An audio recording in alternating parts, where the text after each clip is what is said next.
Handa na ang ating whiteboard at marker. Mag-solve na tayo!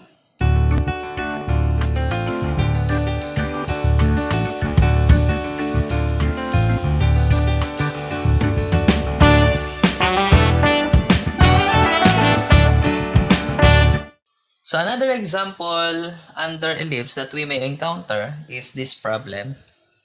Find the standard equation of the ellipse with a focus at negative 915 and a co-vertex at 110 with vertical major axis.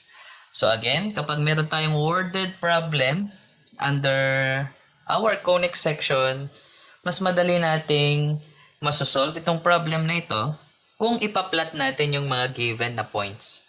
Now, not necessarily kailangan eksakto yung ating mga coordinates o yung ating mga points. Ang importante lang ay magkaroon tayo ng idea kung paano natin masosolve or ma-illustrate yung pinapahanap sa atin na ellipse in this problem. So, i-plot muna natin yung focus na binigay. So, isang coordinate lang ang binigay, which is nasa negative 915. So, i-plot lang natin doon.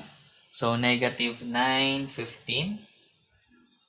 So, ito ngayon yung ating focus. Negative 915. Ayan. Meron ding given sa atin na coordinate ng isang co-vertices o yung co-vertex natin, which is at 110 or positive 110. So, positive 110. Ito siya. Ayan. And, meron pang isang binigay na clue with vertical major axis. So, kapag sinabi sa problem, ang ellipse natin ay merong vertical major axis, automatic, ang standard equation na gagamitin natin ay x minus h squared over b squared plus y minus k squared over a squared equals 1. So, kailangan lang natin again is the coordinate of the center, the length of the semi-major axis A, and the length of the semi-minor axis B. Okay? So, i-solve na natin ito. Para mas madali nating ma-solve ang problem na ito, ang gagawin natin, mag-extend tayo ng mga line from the given points on the problem. For example, dito sa ating focus na negative 915, mag-extend lang tayo ng vertical line, so straight na vertical line na daraan sa ating focus. Bakit? Bakit vertical line? Kasi yung ating major axis ay vertical. And by property, yung ating major axis ay daraan sa ating focus. Okay? So, mag-extend lang tayo ng vertical line. Itong blue ang gagamitin ko. So, from the focus, gawa lang tayo ng vertical line. Okay? Now, from the co-vertex, ito naman yung point 110 na binigay sa atin, mag-extend naman tayo ng horizontal line.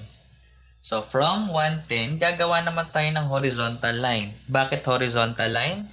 Kasi yung co-vertex natin, ito yung daraanan naman or ito yung endpoint ng ating minor axis. Since major axis is vertical, so automatic yung minor axis natin ay magiging horizontal. Kasi si minor axis ay perpendicular lang sa ating major axis. So, from 110, mag-extend lang tayo ng ating horizontal line. Ayan. Now, based on the lines na ginawa natin, mapapansin natin meron tayong point of intersection dito. So, ano itong point of intersection na ito? So, yung vertical line natin is our major axis and the horizontal line is our minor axis. The intersection of these two axes is our center. So, ito yung isa sa mga introduction natin about ellipse. Ayan. Ano ngayon ang coordinate ng center natin? So, yung coordinate ngayon ng center natin is at -9, kasi nasa -9 lang siya, katapat lang ng focus. So, center is at -9. At yung y value niya ngayon, or yung ating k, is equals 10. So, -9, +10. Okay? So, again, the point of intersection of the major axis and the minor axis is the center of the ellipse. So, meron na ngayon tayong center. Ang kailangan na lang natin sa ating standard equation ay yung ating B, yung semi-minor, at yung ating A na semi-major axis. Now, given sa atin yung co-vertex o yung isa sa ating co-vertices, which is 110. And if we find the distance between the center and the point 110, ito na ngayon yung ating small letter B, or our semi-minor axis. So, from center to either of the vertices, that is our semi-minor axis. Hanapin lang natin yung distance between the center -9, +10, and the co-vertex na 110. So, ang pinag-uusapan na lang natin dito ay horizontal distance. So, ibig sabihin, to find the distance between co-vertex and center, isubtract lang natin yung kanilang abscissa. So, yung 1, bakit si 1 ang una? Kasi mas malaki yung value ni 1 compared to -9.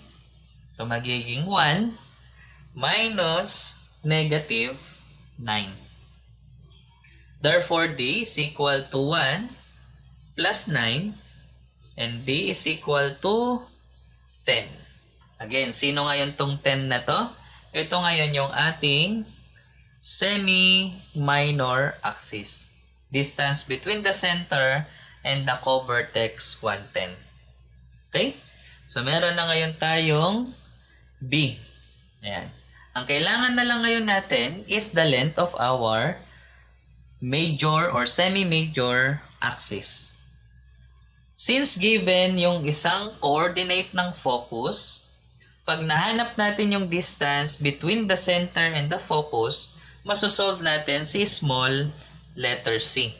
At kapag na-solve natin yung small letter C, magagamit natin yung formula na C squared equals A squared minus B squared para mahanap natin yung ating semi-major axis.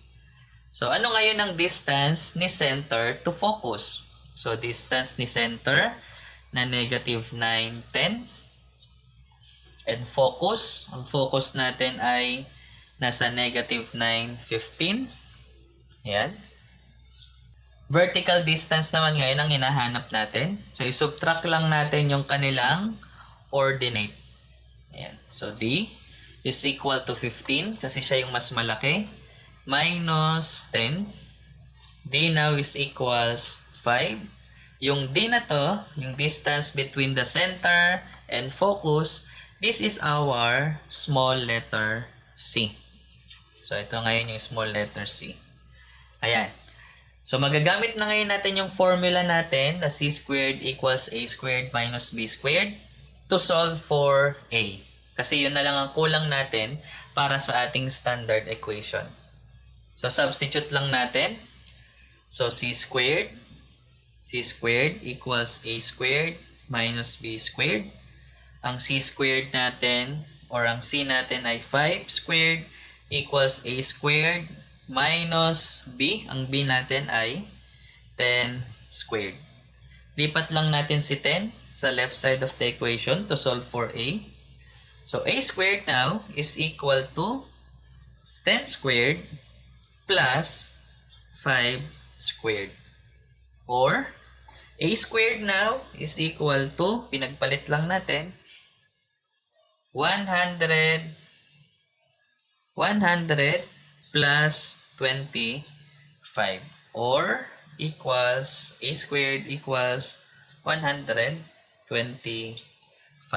So, hindi na natin kukunan yung square root kasi ang kailangan naman natin sa standard equation ay a squared. So, substitute na ngayon natin sa ating standard equation. So, standard equation natin ay x minus h squared over b squared plus y minus k squared over a squared equals 1. So, magiging x minus a squared. Ang center ngayon natin ay nasa negative 9, 10. So, negative 9 squared over b squared. Ang b natin ay 10. So, 10 squared plus y minus k. Ang k natin ay 10 squared over a squared. Ang a squared natin ay 125. So, sulat na lang natin diretso yan. Equals 1 na ngayon yun. Simplify na lang natin yung mga sign. Ayusin na lang natin yung mga sign and then squared na lang natin yung 10. So, magiging x plus 9 squared over 100 plus y minus 10 squared over 125 equals 1. So, ito na ngayon yung ating standard equation.